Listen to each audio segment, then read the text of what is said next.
We're just gonna go anyways, and we're live, man. We're just gonna figure this out. It's yeah, that's the whole fun of going live. It's just we'll figure it out. Hey, man. All right. So what's happening this week, my friend? Yeah. Good morning. Yeah. Good morning. Well, here we are. Yeah, another show, another week. Yeah, and you wanted to talk about something really fun. It's fun. I'm guessing you got. So you sent me a list of little topics we can go over. I'm guessing that's something that you got like a big list of things from something like ChatGPT or some sort of AI thing. You know, you. I think every show we've come up with our own ideas and something that's topical, something that's relevant, something that's big. As it pertains to being a dad. And I was just on a long car road trip yesterday, and my buddy was just like, "Hey, why don't you ask ChatGPT for some suggestions?" So I fed it context of our show and asked it for some thoughts on what was topical, what was relevant. What are in its opinion, big topics for dads here in 2024. And so yes, that's where that list did come from, ChatGPT. That's very cool. Very cool. I mean, we've talked about over the last week how much ChatGPT has saved us just cash wise over the last little bit. I fixed my coffee maker because of it. I had no idea. You fixed something on your car. Yes, it might save me $1,600. Yes. Yours beats me. It's just a few $100, but man, it's amazing. It's Yeah. just amazing. I'm always fascinated by you know as all the atrocities are happening on all over the world. All this BS is happening, and yet we also live in a time with ChatGPT, with Right. with AI, and I was watching a just a video clip yesterday. I can't remember who exactly it was that was speaking, but he was talking about how these AI, these models now are self-replicating and self-teaching. So not only are we inputting things for them to learn, but they're also doing it on their own as well. And so they're also writing their own code and writing their own, I guess, whatever code or whatever it is. Like they're writing their own thing to make themselves better also. So the rate of change is exponential. He's talking about Moore's law, and like Hmm. we're eclipsing Moore's law at this point with this. It's like the advances with AI are like Moore's law squared Wow. because of the rate of change. It's Wow. unbelievable. Yeah, I mean, that does start to get into that realm of people when people start to freak out if, it's starting to learn from itself. It's like all these movies that we grew up with, Terminator and stuff. Um, but yeah, I saw another headline too that I think spooked people where it's like AI started to prompt before being prompted. Like it started, it's currently set up so that you have to ask it something first and then it replies. But the headline with ChatGPT was it spoke first. Oh And then wow. so that this spooked some people. Apparently, it was I didn't read the whole thing, but I think it was the bug they acknowledged. It was a specific, very specific use case. It's not like all of a sudden our chat GPT on my phone is going to start talking to me without me asking it anything. But Right. It's interesting amazing. times, yes. Yeah, and I guess that also kind of brings up just the idea that was brought up years ago. Even Einstein talked about it, that our technology is starting to eclipse our humanity, Mm. and that we're starting to lose track of a little bit of what really matters, and the connection. And while all this stuff is the AI and all this technology is meant to bring or so allow us to connect more and connect better together, it's also doing the opposite. It's dividing us. It's making us dumber. It's doing all this stuff, and so it's just a fascinating time. Yeah. Well, I guess that's a good segue into our topic. We didn't mention it yet, have we? Um, just the one of the things on the list there from ChatGPT was around emotional intelligence, and something that seems to be something the machines will not ever be able to eclipse a human in terms of being able to comprehend and express and feel. Hmm. But anyways, regardless, the just yes, how important emotional intelligence is as humans, as husbands, as fathers, for our kids. Yeah, that was the topic that you had thought stood out to you on that list, and definitely I agree. It's a big one. That's emotional intelligence is one area for sure I have intentionally decided to work on. It was one of the goals coming to this year was to just become more emotionally intelligent. I feel like that's just important work to do. So what does that mean to you? Like, tell me more about, like, how would you define or operationalize emotional intelligence? Yeah, I mean, I had my sort of, I mean, I went and looked it up, the classic, hey, let's look at the definition on the internet here. I have that one we can use. But with my own this year was just to get more, more in touch with my own emotions. Um, and, yeah, more in touch with them, more actually be more expressive with my own emotions. That's not something I grew up with, was being you know, comfortable with my own emotions or which ones are okay to express and how do I express them and how do I, get control of them. And so, yeah, just generally, I guess, expanding my own vocabulary around emotions, just in terms of recognizing them, in terms of being able to express them, in terms of, yeah, just having a broader bouquet and range of them. Hmm. Um, that was yeah, I think largely that was my intention. If I think back to it, it's just being more expressive with my emotions and in you know controlled ways, I guess, healthy ways. Right. And was there something that prompted you to want to focus on that this year, or like a series of things that happened, or what was it for you? I don't remember, like, the work that I was doing at the time coming into this year. We talked about it on some previous shows too. Is this book Essentialism, and then just Hmm. getting really clear on what was important to me in life. And I think as part of that book, it's really getting in touch with, like, what are you most excited about? Like, what are you passionate about?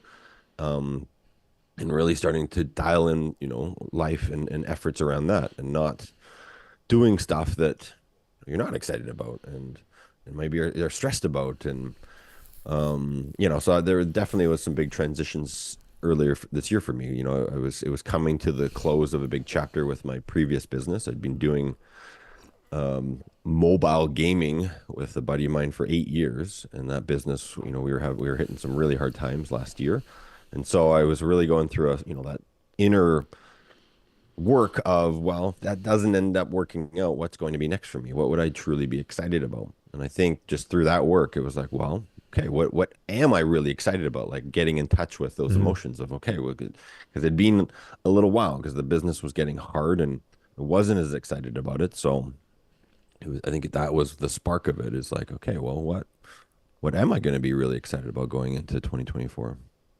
Right. Very cool. Very cool. I find this is a really fascinating topic because, again, we were talking about the kind of this polarity that seems to be happening across our society and in our culture, is that while at the same time that we're focused on becoming more emotionally intelligent, becoming more emotionally available, becoming more authentic, more vulnerable, more honest with ourselves and each other, there also seems to be, on the other end of the pendulum, there seems to be this idea and this movement towards identifying ourselves as our emotions. Mm, And everything is led by emotion. And that, I know as a dad, as a parent, that can become very tricky, because we look at our kids and, while we might think that we've evolved past being children, like we're just kind of big kids in bigger suits, we're kids in bigger suits. And I've often find myself being a victim of my emotion, meaning that it's like I have a feeling, usually it's a negative feeling, some sort of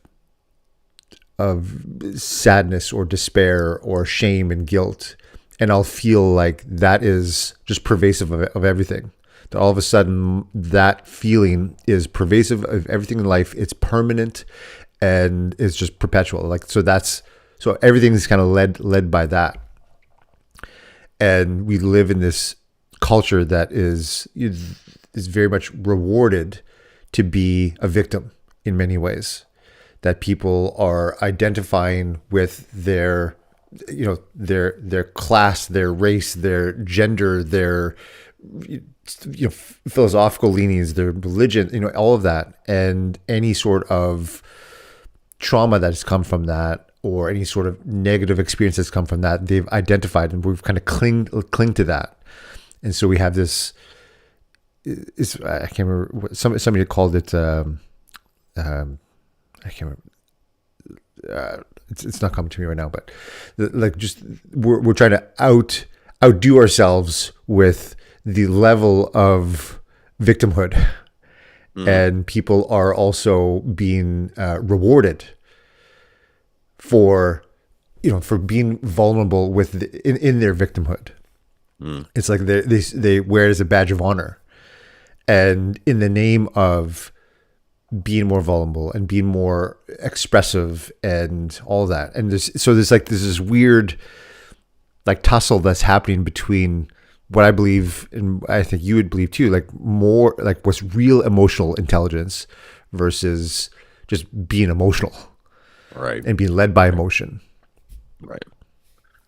Yeah. Very, very good point. Very good distinction. Yeah. I mean, what I can also, add now is that was my intention, was to just, be able to be more expressive and be more in touch with my emotions. And then without realizing it, it's certainly evolved, and lessons have shown up this year in terms of, well, I mean, I already knew how important it was with kids, with parenting, because the more emotionally intelligent we are, I mean, we're going to be their greatest teachers of emotional intelligence. So, especially with my youngest being 7, going through a phase right now with some really big emotions. And I've learned a lot now in terms of how to help her better understand them and recognize them, and eventually be able to self-regulate and handle them herself.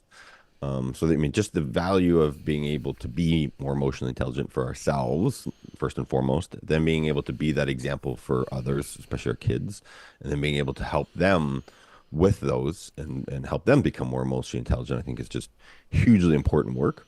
And then being able to be more emotionally intelligent with our spouses, that's also been a big thing this year. And then, yeah, I mean, I'll just add, a side note that in some work I've been doing this year professionally, some new work, I've been going back into my own family history where there is some trauma on the, I'm half Japanese. On my Japanese side, there actually was a very traumatic event for a lot of people in my community here in Canada.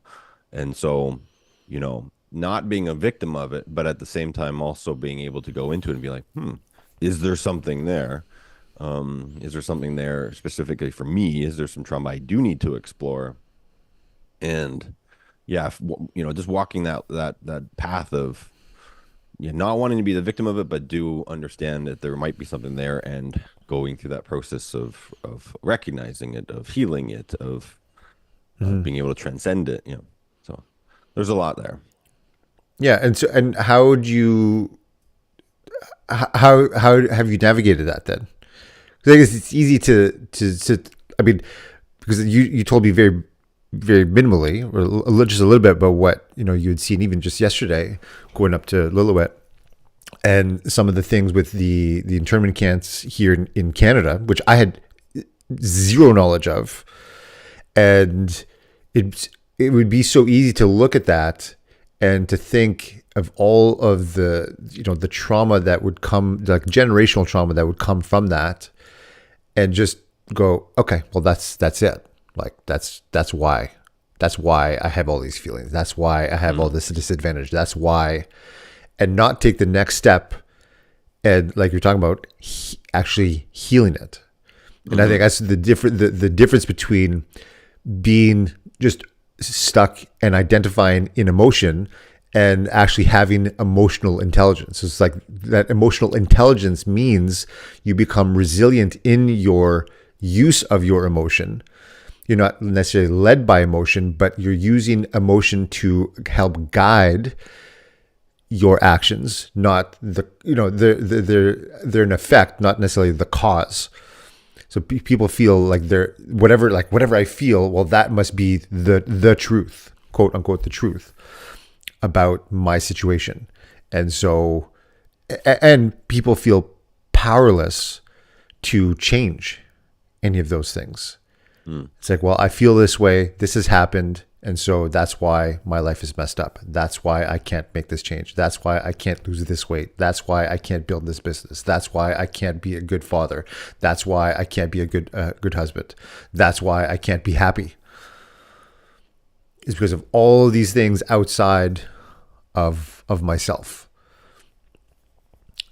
And so, tell me, like, so seeing kind of what you saw, doing the work that you're doing, because you're working with a museum, Hmm. like a local museum that is looking into, or that is, that is studied and is showcasing some of your history. Like, how has that been, and like what have you learned along the way in terms of well, just any learnings, but also as it refers to kind of this building of emotional intelligence. Well, yeah. So I guess, where do I start with it, and how do I make it? I want to make sure it's relevant because I mean, I guess all of us. I think it starts with awareness. Like I think all of us, if you start asking your parents, if you start asking, your relatives, whoever's still alive, like I think a lot of our families, especially here in Canada, they all came, well, except for the first people here. I mean that's a whole other story in terms of the trauma they've gone through. Largely everyone else though came from somewhere, and they would have largely come here with very little, and they would have come to somewhere very different, and they would have had to figure life out, and that can be traumatic. I mean, that can be a huge ordeal. And then even just coming here in terms of what they would have experienced, especially a lot of the people that would have come a little bit later, or the minority groups that would have come here, like my father's side of my family, being a minority, coming to a strange place, not knowing very many people, having to figure out life. I mean, there can be a lot of trauma just in that. Yeah. Specifically in the case here in Canada with the Japanese, again, it was one situation with a minority group who did experience a lot of racism before World War II. I mean, even though they'd been here, a lot of them, I mean, my great grandfather came here in the early 1900s. My Mm. grandfather was born here in 1907.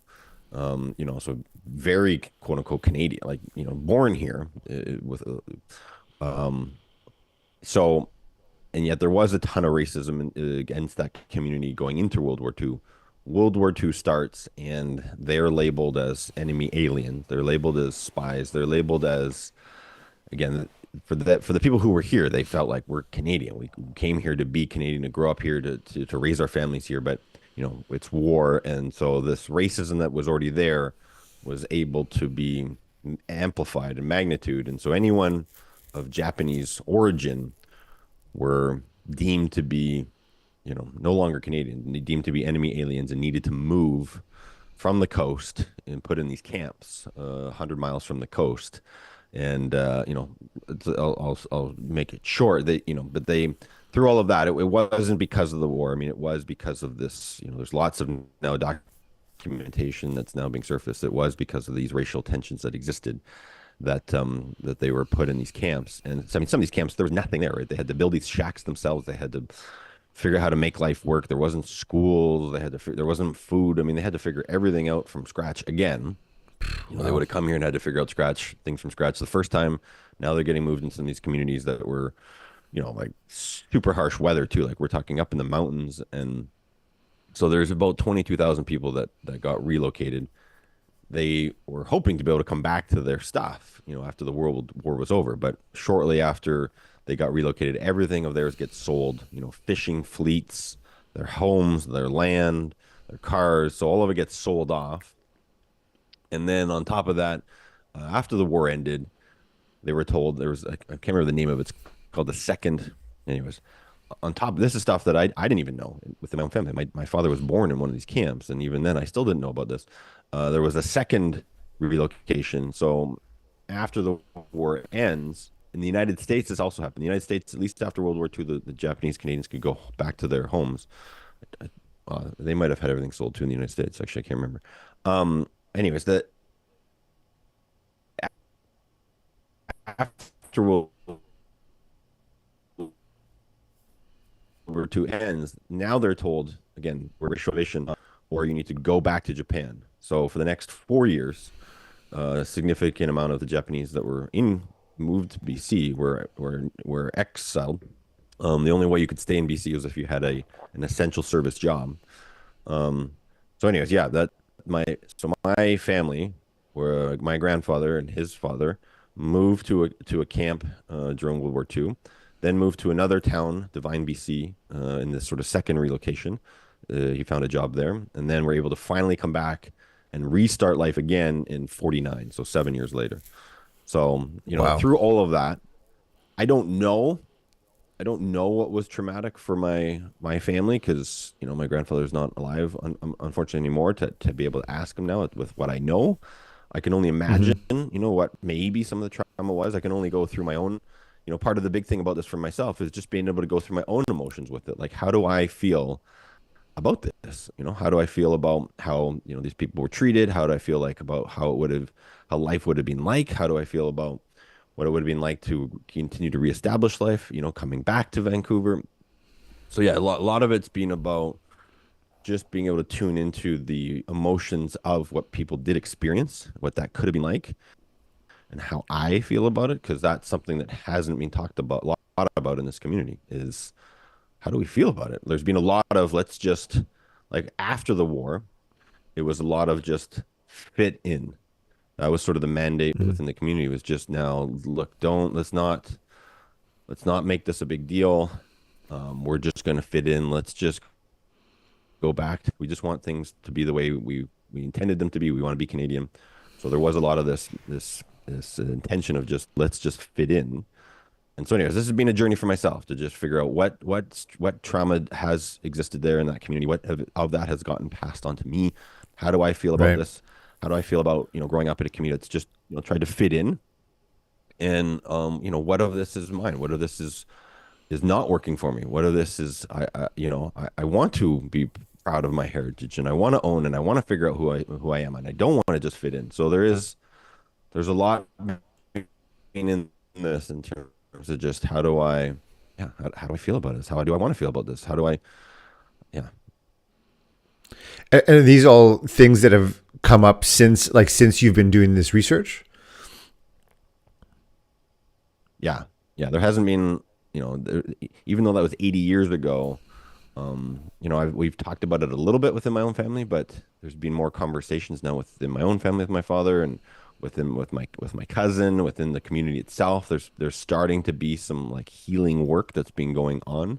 They're establishing like healing circles to bring some of the, elders in and starting to talk about this. And I did go on a trip in the summer to visit some of the camps and there is a lot of emotions that people there are still some people that were born and grew up in some of them they're getting quite old but Hmm. there's a lot of emotion, there's a lot of tears, there's a lot of that was the first emotion that came up for me was just the sadness of just of what what people went through, what they endured.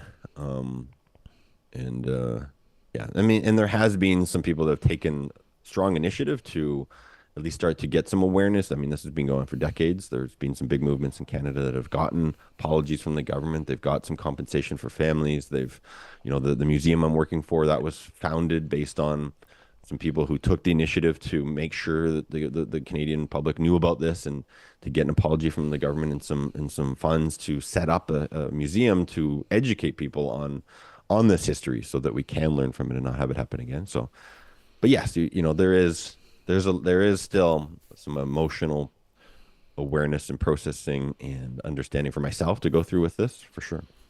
Hmm. It's fascinating because we look at, I mean, we're really, we are pattern generating machines, as humans. Like we are so much the result of the patterns that we have lived, the habits that we've created within ourselves, within our environments. And so many of them sometimes are so unconscious. And it's not until we take a step back and look at, oh, yeah, like I'm like this partially because my dad is like this, my mom is like this. And it's not so much that it's a genetic thing, but what we call familial. It's like we learn, like I have so many mannerisms that I can look at my dad now and go, oh my gosh, like that's where I picked this up. Like I speak with my hands and I do these certain things and like, oh, that's my dad does that. Like that's exactly what my dad does. And just so unconscious, we as kids, like we're sponges of our environments and especially the people that we're around and closest to, which for most of us is our parents. And so we pick up these patterns from them, whether or not they're good or bad, but we just pick them up. And it's not until much later that we begin to, like you're talking about, becoming aware and having an awareness of these things. Like, oh, like maybe this isn't necessarily the truth. Maybe this isn't necessarily the only way that I can be. Like there's an old story about this mother who was teaching her son how to cook a roast. And so she brought her son in. He's like, I want to learn how to make dinner. And she's like, okay. So they took this big roast, this big beef roast. Like, okay, so first what we have to do is we put it on the cutting board and we have to cut off a couple inches off of either side of the roast, and then we put it into the into the roasting pan, and we put it into the oven. So she's telling her son how to make the roast, and her son asks, so how come you cut the ends off of the roast? And she's like, oh, that's a good question. I don't know. That's how my mom taught me to do it. So that's how I do it. So they said, okay, let's call grandma and ask her, because I'm sure there's a reason. And so they call her and he's like, so why did you cut the edge or the ends off the roast? And she's like, oh, well, when we were growing up, the pan was too small. So we had to cut off the thing to make it. And it's like, oh, so these things are just kind of passed down to us. We just adopt them as well, this is the way that we do it.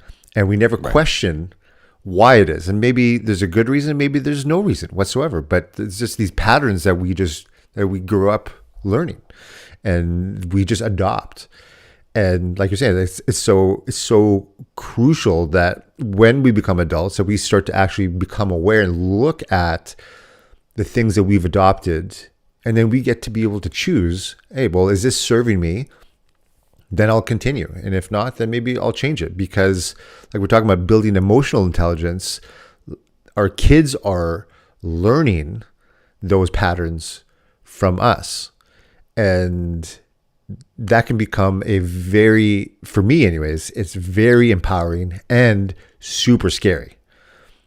Because I know that my daughters are picking up things from me that I may or may not be aware of. They are likely not aware of it consciously, but it could be something that could be either great for them or not so great for them down the road.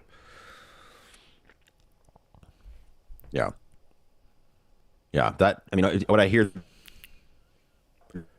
there, and I mean, and all of that, and I guess mine too, was one of the big first parts of emotional intelligence is self-awareness. Like, where did I get this from? Like, why am I the way I am?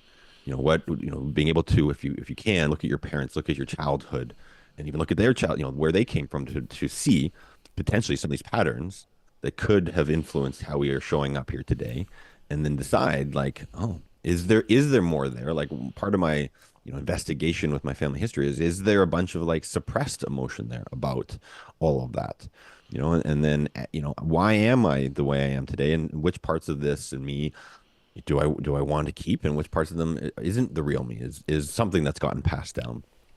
And what I have learned also through this is, you had mentioned there the part around genes, is if you look up, you might already know this, but I didn't, the epigenetics. You look up trauma, if you just search trauma and epigenetics, trauma actually scientifically can get passed down through genes from one generation to the next. It doesn't actually change your genes, but it changes how genes can get expressed. And so even if your parents experience trauma even before you were born, it can potentially get passed on through epigenetics to the next generation. So it's so interesting to be able to better understand what's happened in our own history. I think it's really important for me to understand and then be able to discern and go through my own inner work to be like, okay, is there something here that I haven't honored, that I haven't expressed, being able to tap into because I didn't grow up with a lot of emotional intelligence. My house, my parents were great. It's just that wasn't we didn't have vocabulary around it. I didn't have a safe space there to be able to express some of my emotions. Sometimes things will get super heated really quickly, and not be able to figure out how to navigate that situation in the house. So yeah, that's been something I've wanted to grow and learn a lot about, especially in our men's work here that we've both been doing over the past 10 years. That's been a big part of it as well, is being able to tap into having a more emotional conversations with guys. That's been huge for me, in these past 10 years. Um, Mm-hmm. and then yeah, bringing all of this to ourselves, to bring it into our own house, to our own relationships, to our kids. Yeah. Yeah. Is there something that you found surprising when you started diving into this more? When you started doing the work with your family history, was there anything you're like, oh, I had no idea, or oh, like just something, just it's an emotion out of you, where you're talking about like having an awareness, like, oh, well, maybe this is the way, maybe this is why I am the way that I am, or maybe this is contributing to it. Like, was there anything that stuck out for you? I mean, a couple things. The one big one, and maybe this is why my one of my intentions was to be more expressive coming into this year is if I look at the history of that particular culture, there's an expression in Japan that's been around for I think over 100 years. It says you can go and look this up. It's the nail that sticks up gets hammered, Mm. and so there's that part of just pure Japanese culture of the like fitting in. Don't stick up. And then there's the situation that my ancestors experienced here in Canada, which was it's not okay to be Japanese. There's something wrong with you because you're Japanese. Again, that was kind of the message, where you're going to get put away because you're Japanese and you're going to experience all this racial tension and yeah, anyway, so there's that whole part is that, and then that happened after that is Japanese became the most mixed culturally, racially, group in Canada. There's a lot of people like myself that's half Japanese, half Canadian, or half Caucasian. So there was this whole, so you've got this thing in Japan, don't be the nail that sticks up. Then you've got this whole incident here in Canada that a lot of people after that just wanted to fit in again, be Canadian, don't be Japanese. And so then, Mm-hmm. me growing up, I'm realizing there could have been a lot of influence on me and just fit in. Don't be the nail that sticks up. Don't be too expressive. Don't be, so there's been that's one thing is just like, wow, how much of that is impacting me today? Is that really how I want to be? Do I want to be more expressive? Do I want to really figure out who's me and put more of that out in the world? So that's Mm-hmm. been one big thing is like, holy cow, how much of that is affecting me and a lot of other people in my community, not to mention a lot of other people who would have come here as a minority here in Canada. So I think that's one big thing. And I guess just the other one is there's even a word for it in Japanese, gaman, around like perseverance. Like that's certainly been a real strong, story that gets told about just man, like how perseverant my ancestors were. Like my grandfather, you know, again, having started up, he had like part ownership in a sawmill. He had a corner store. He had two plots of land in a very prominent location in Vancouver. Like he was doing very well, and then had all of that taken away. Had to restart, find some Wow. more work. Came back, and in his interview, at least I do have this oral interview. He was the first person in line at City Hall to get a business license again from the Japanese Canadian community. At least in his opinion, he was like, "I was first there," and the woman's like, "You're gonna do it all over again." And he's like, yeah, what else am I going to do? So there's like just the story of like, there was no victimhood. There was no like, woe is me. It was like, no, I'm just going to do this for my family. So there's that story of perseverance, and wanting to now tap into more the emotional component of that perseverance. Like it's fine, you sure you can just push through something. I mean, I know you're really good at that. I'm good at that. But then like, okay. Also at the same time, I think it's important to honor and recognize the emotional component of that. And yeah. So anyways, that's been the exploration as well as what's surrounding that emotionally. Yeah, yeah. I find it fascinating as you're talking. I'm recognizing, say, like that the idea of the nail that sticks out gets hammered. I mean, there's across cultures, there's many different analogies and things that are very similar. There's like the idea of like crabs in a bucket. There's that the story. So like, Oh, the one that's trying to crawl out. yeah, the crabs on the bottom are always trying to pull the one that is at the Mm, top. There's an Australian one, the tall poppy syndrome. mm, It's like and there's all these different analogies across different cultures that lend itself to the very, very similar idea of like don't stick out, just be the same. And I find it fascinating that so culturally we have all these differences. So you might recognize that as okay, well that's so that's something for my culture, and then there's someone else that would have a very similar feeling but mm-hmm. a different kind of historical background. But I find it fascinating that what really unites us and what is the same for all of us, while we have all these different histories, we have all of these different things that have happened, we have all these different lives, yet what really connects all of us is we've all felt the same thing. Mm, We all feel, we all want to feel enough. We all want to feel like we have significance. We all want to feel connection. And so if you just strip away all of the BS that's happened to us and all of the history that we pile onto who we are and why we are what we are and all of these things, that we really all want the same thing. We really all are so much more similar than we are different. mm, And I find it so much easier to begin to then have much more compassion for people, to have more understanding of those things when, yeah, like I may not have grown up in a family that has that history. I know what that feeling is. It's like, oh yeah, right, I get right. that. I get that feeling. I can totally empathize with that. So I know where you're coming from. Hmm. And it becomes easier for me to then be supportive, be a good friend, because it's like, oh yeah, I get that. And once we can start, like you brought up so brilliantly, is that just having that awareness, like just taking a step back and going, oh no, like we're the same. Yeah. We're the same. We're the same but different. We're like Bono from U2 says that we're one, but we're not the same.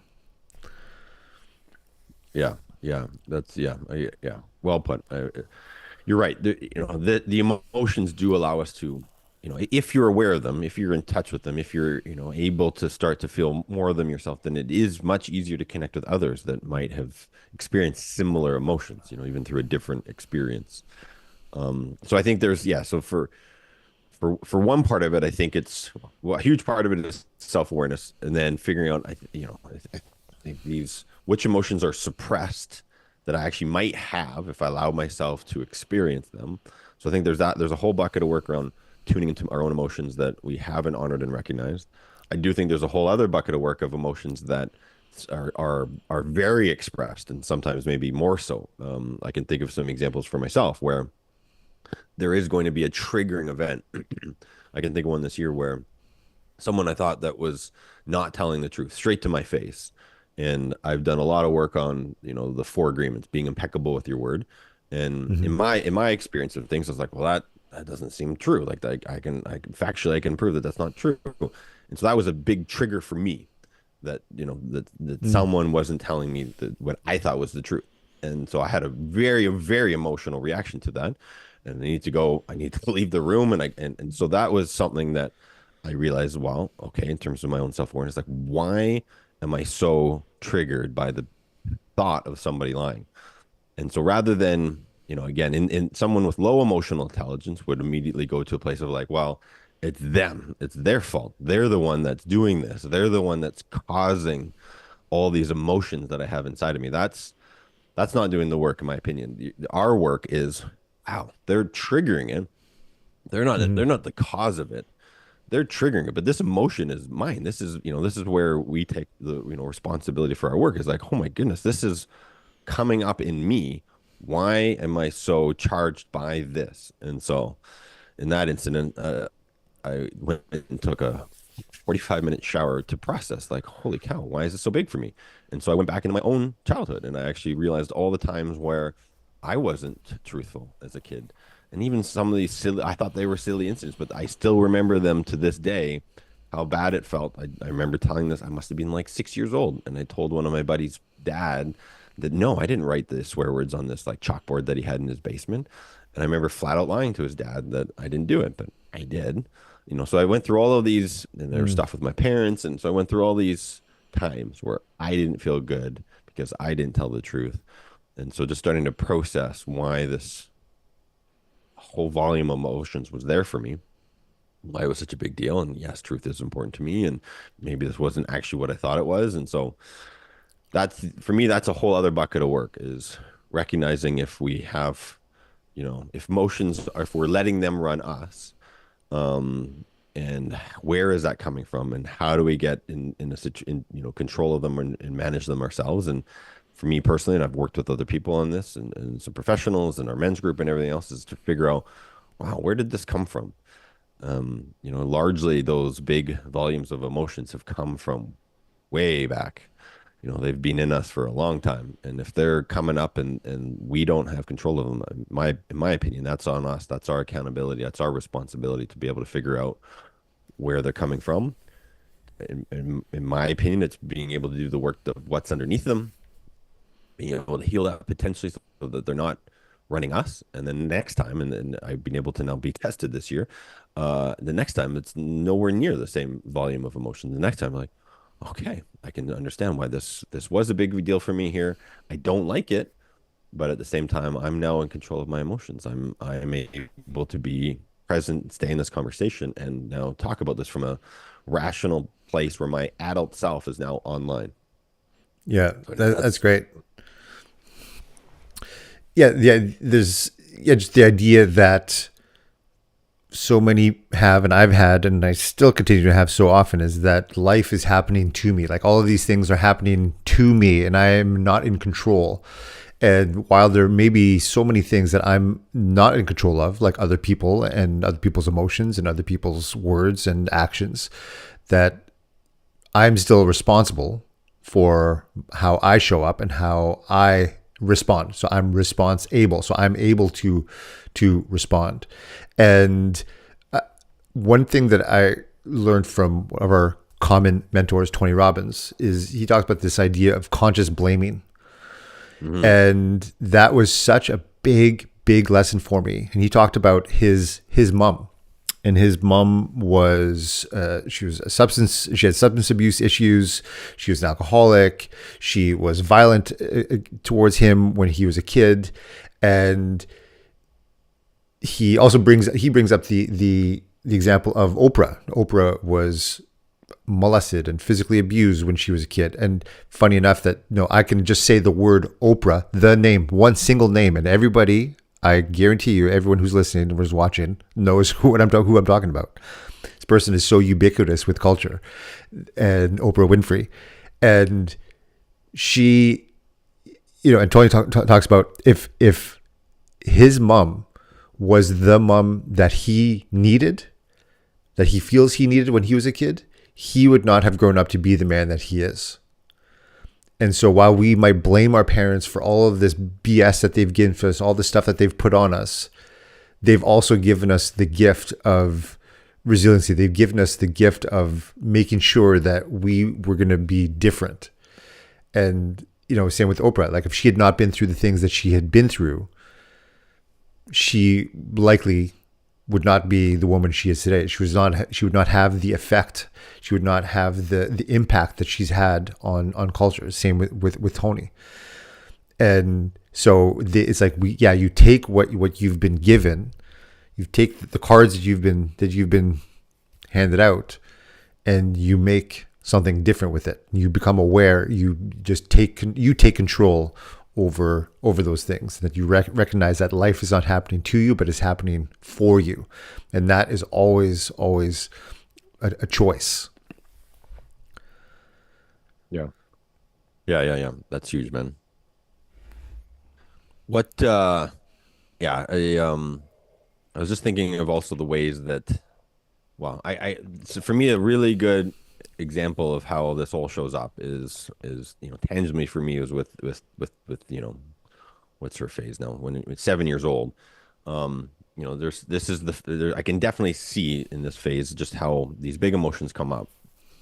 And what's not emotionally intelligent is to have the big emotion come up and go, again, blame somebody else for them. Like you're saying there. I mean, yes, you can, maybe not at 7, but you can get to a place where you're like, oh wow, thank you. To be able to shift it to gratitude is a huge shift, super empowering, right? Because now it's gone from giving that person your power and being like, oh, it's your fault. You basically just said, I have no power in the situation. It's all because of you. You've just handed them all your power. Versus gratitude is, while you still keep your power, it's like, well, thank you. You've given me, even though that wasn't ideal, look at all that it's done for me. You still maintained your, integrity and your power in that situation. Um, which maybe is not quite where the 7-year-old is, but I want to just, share just how, to me, how obvious it is when I can see 7-year-old getting super upset by something. They're going to have an emotional reaction, quite overwhelming for them. They don't know what to do with these big emotions. And you can see that the work there is eventually being able to help them regulate and figure out where that big emotion is coming from. To them being able to control that and get back to a place where they're, online as their rational self. But I can see the work being that right now she needs some help, co-regulating, needs some help figuring out how to get out of that emotional state. And we can, as parents, as fathers, can help them in that situation. I'm going to give her a big hug. I'm not going to make it worse. I'm not trying to teach in that moment. I'm just trying to help her understand that it's okay to be upset. Here's how we're gonna work on getting to be back to a regulated self. And then after that, now we can talk about what it was. And now the teaching unfolds in terms of like, okay, well, what happened? Why is that so upsetting for you? What you did wasn't maybe the best way to deal with it. It's okay to be upset. It's not okay to take your upsetness out on somebody else. If she's trying to hit me or throwing things or whatever is happening in that tantrum. But it is interesting, I think how many people might not have been, this is obviously the signs of low emotional intelligence. If someone didn't grow up with the ability to realize it's okay to have these emotions, B, learn how to actually self-regulate them, and then see how to be able to, from that place, work with others. Mm-hmm. I can see how important this work is, in my opinion, to do for ourselves, so that we have the language, we have the tools to then be able to help our kids with that. Yeah, so true. I was watching a video yesterday. This kind of, I guess he works with men, just like a life coach type of guy. His name is Preston Smiles, and he was reacting to a video he was watching about this woman was saying just the idea that if she's with a man and she's acting all crazy and she's just like belligerent and just being abusive towards him, that if he doesn't, like, if he takes it in that moment, if he doesn't set a boundary and put her in her place in that moment, that she then falls out of love with him. She's like, yeah, like you didn't have whatever it took to, to stand up for yourself. And so, that's it. We're done. And Preston then, so he was reacting to this woman saying that. And he says, yeah, he said, and he says, as an emotionally intelligent, emotionally resilient man in that space, he's like, part of my job is to then create the container in our family dynamic for you to be able to have that outburst, for you to be able to just get it out and it be a safe place for you to do that. And I think I was like, oh, that's so true. That part of our job as a dad is that, like, yeah, we can see what is happening in our family. And especially if there is more of the kind of that feminine energy that is way more volatile and emotional and also just beautiful and creative. And, it comes with all of that. But that we are not led by the emotion, that we are not victim to the emotion, but that we are strong enough within ourselves to create a space that is safe, it's okay. And like you're saying with your daughter, like with, when, especially when they're kids, they're going to have these giant emotions. And if they're going through that emotion and you're just like, just shut up, just stop it, like, just Right. trying to just put an end to it. I mean, that is no way to help raise a child to be emotionally intelligent, to be able to know that their emotions are okay, but they're also not the thing that is going to lead us. That, after the fact, you can come back and go, okay, that, there's a teachable moment afterwards. But by doing the work within ourselves, like you're saying, like you're, going back into your history, going back into just it's crazy to think just generations of the Hmm. things that we feel and we think, like, oh, like we've never examined them. And by starting to examine them, we start to think, okay, well, we start to remove ourselves. Like, hey, I am not these things. I am the thing that I choose to be. And I am impeccable with my words. I don't take things personally, all those things. And I feel that's one of the biggest responsibilities and the biggest lessons I've learned as a dad is that part of my job is to be that container. I am the calm in the storm. I am the rock that they can lean on. That and but I have to come to that place within myself that I am that for me first. Right. And I know that when I'm not that for me, I've had just a few days ago, I was just so emotionally distraught about something. And my kids were just going off and they're just being kids. And I could just feel myself inside like, oh my God, like I just wanted to just explode.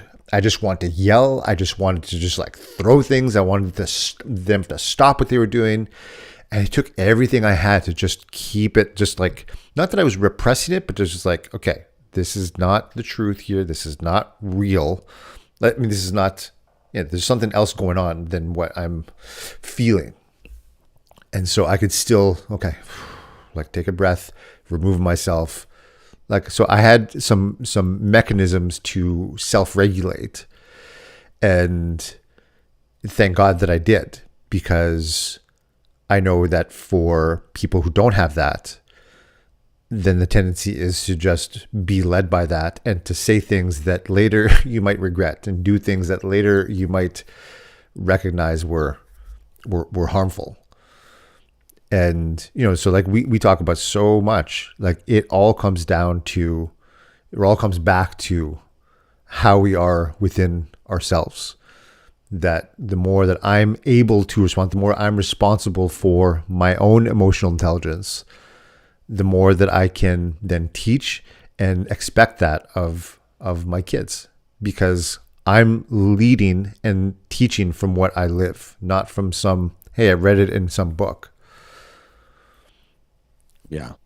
Yeah. I mean, you're right. That's huge, right? That work that we do, I feel like allows, like you're saying there as well, like the more work we do, the bigger our capacity is, the bigger our bandwidth is, the bigger our vocabulary is, the more work we've done with our own emotional intelligence to be able to be aware, to be able to manage it, be able to use them effectively, gives us the opportunity to create that space. And the bigger, the more bandwidth we have, the bigger the space, the better the container that I think we can create with that, right? Is because I know that one of the most important things, I did some mentoring with young men who came from the really tough neighborhoods of Vancouver, the downtown east side, and for kids who've had a really tough upbringing, one of the most important things a mentor figure in their life can do is validate their experience.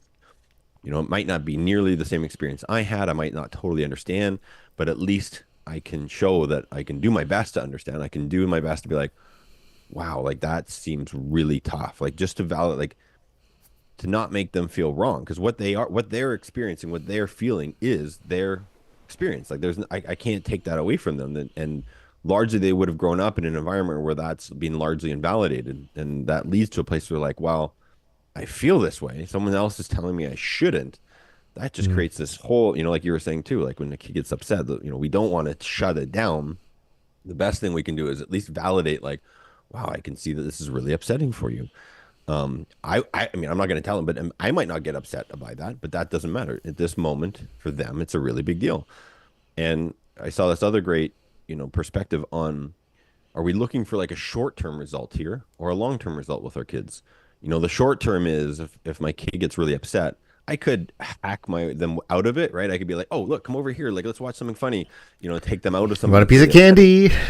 candy? You could take them out of it, but that's a short term, win that we're trying to go for. The long term, I think what we're trying to help them with is being able to understand that emotion, being allowing them to have an experience with it, and then help them figure out next time if that's something they want to, are they overrun by it, and how do we help them regulate and get through it on their own eventually? I mean, for me, that's the bigger win here. Is to ultimately help them go through that themselves.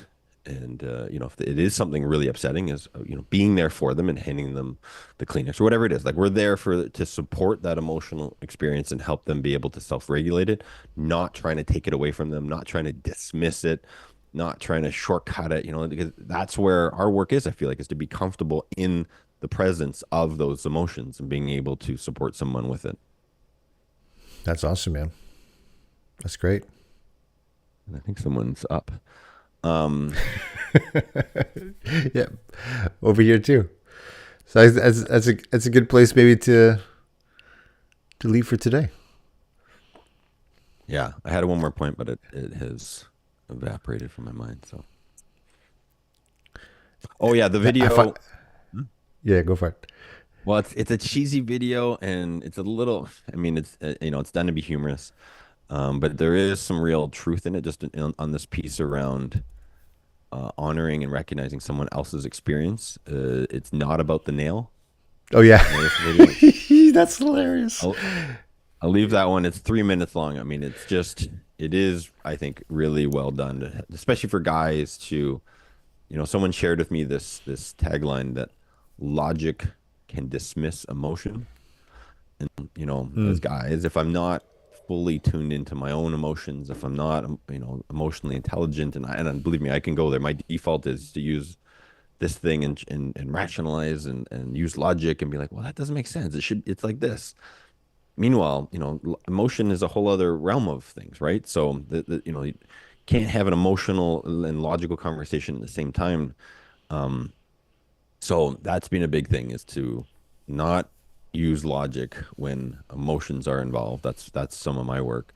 And to be better at recognizing my own emotions, to be better at recognizing what someone else's are, to validate those, to do my best to support them. And yeah, anyways, I thought that video was brilliant in this context of just being able to better understand someone else's emotional experience.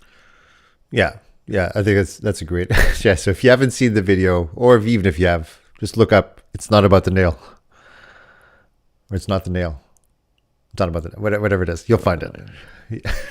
That's such a good video. Yeah. All right, man. Well, have a great All right. day. Yeah, you We'll too, see you brother. next time. Thanks for watching.